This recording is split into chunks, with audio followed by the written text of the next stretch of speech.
جب کوئی مریض علاج کروانے کے لیے کسی عامل کے پاس جاتا ہے، وہ کچھ سوال کرتا ہے، آپ مریض کا ڈیٹا لیتا ہے۔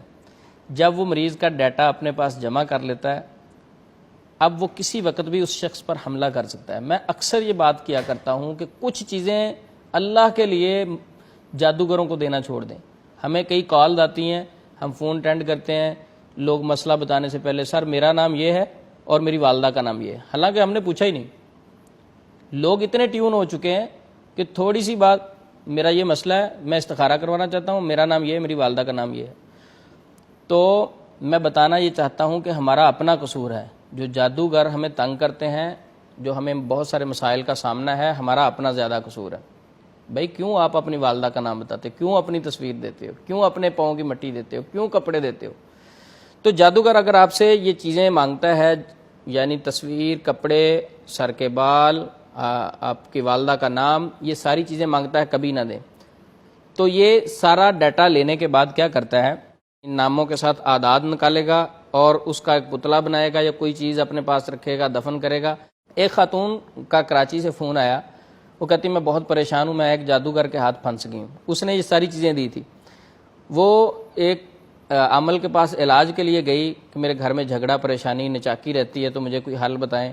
اس نے کہا آپ اپنے شوہر کے سر کے بال لے آئیں اور پاؤں کی مٹی لے آئیں، کپڑے لے آئیں اور تصویر لے آئیں۔ تو کہتی جب میں نے یہ ساری چیزیں اس معالج کو دی، اس نے ساتھ کہا اس کا موبائل نمبر بھی مجھے لکھوا دیں، یہ اچھا ہوگا، میں پڑھائی کروں گا، جو بھی اس نے اپنی بات سنائی۔ کہتی مجھے اس وقت میرا دماغ اتنا معاف ہو چکا تھا، میں نے اپنے شوہر کا موبائل نمبر بھی اسے دے دیا۔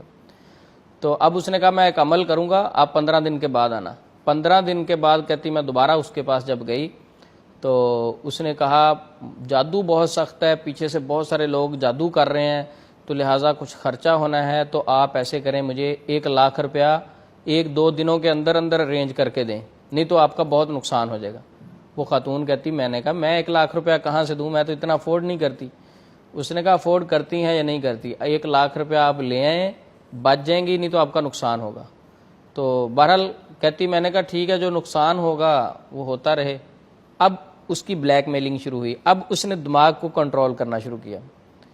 کہتا ٹھیک ہے، اگر آپ پیسے ارینج نہیں کر سکتے تو آپ کے ہسبینڈ کا نمبر میرے پاس ہے اور یہ ساری چیزیں بھی ان کی میرے پاس پڑی ہوئی ہیں، قمیض ان کی میرے پاس ہے، بال ان کے میرے پاس ہیں، تصویر ان کی میرے پاس ہے، میں اس کو فون کر کے بتاؤں گا یہ تیری بیوی تیرے اوپر جادو کروانا چاہتی تھی اور یہ چیزیں مجھے دے کے گئی ہے، کیا تیرا نام یہ نہیں ہے، تیری والدہ کا نام یہ نہیں ہے؟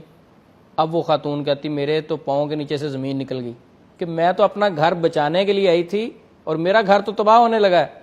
اب کہتی میں نے منتیں سماجتیں شروع کی۔ وہ کہتا نہیں 1,00,000 روپیہ دو۔ تو اسی دوران اس نے میرے ساتھ رابطہ کیا۔ تو اب میں نے اسے کہا کہ آپ کو کس نے کہا تھا یہ چیزیں اس کو دیں؟ ٹھیک ہے، غلطی تو آپ نے کی ہے، آپ کو نہیں دینی چاہیے تھی۔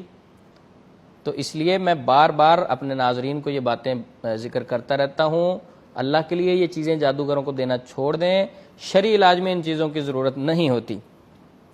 تو اگر کسی کے گھر میں ایسا ایشو ہو گیا ہے کہ وہ کسی کو یہ چیزیں دے چکا ہے تو وہ استغفار کرے، اللہ سے مدد مانگے، انشاءاللہ اللہ رب العزت جس کی مدد کریں، دنیا کی کوئی طاقت اسے نقصان نہیں دے سکتی۔ تو اپنی زندگی کو، اپنے معاملات کو، اپنے خیالات کو اللہ اور اس کے رسول کے تابع کریں، صبح و شام کے اذکار اور دعاؤں کی پابندی شروع کریں، انشاءاللہ جتنے جادو کے اثرات ہیں وہ زائل ہو جائیں گے اور اللہ رب العزت اس طرح کے جادوگروں کے شروں سے ہمیں محفوظ بھی رکھیں گے۔ السلام علیکم ورحمۃ اللہ وبرکاتہ۔ سبسکرائب کیجئے ہمارے چینل اور دبائیے بیل کا آئیکن تاکہ آپ کو ریگولر نوٹیفیکیشن اپڈیٹس مل سکے۔